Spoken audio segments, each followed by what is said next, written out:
నమ్మకంతో చదివితే వాళ్ళకి అపమృత్యు దోషం రాకుండా నేను పరిహరిస్తాను. 90 ఏళ్ళకి రావద్దు, 100 ఏళ్ళకి రావద్దు అనకూడదు, జ్ఞానంతో అంగీకరించాలి.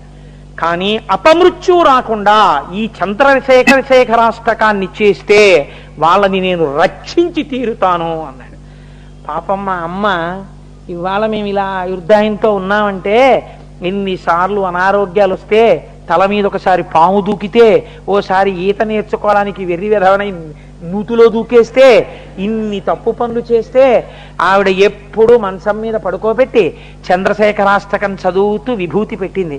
మా అమ్మ ఆనాడు నమ్మి చేసిన చంద్రశేఖరాష్టకమే ఇవాళ ఇంత లావు ఇంత పొడుగునున్న ఈ కోటేశ్వరరావు అన్న శరీరం బతకడానికి కారణం. కాబట్టి ఆ చంద్రశేఖరాష్టకం అంత గొప్పది.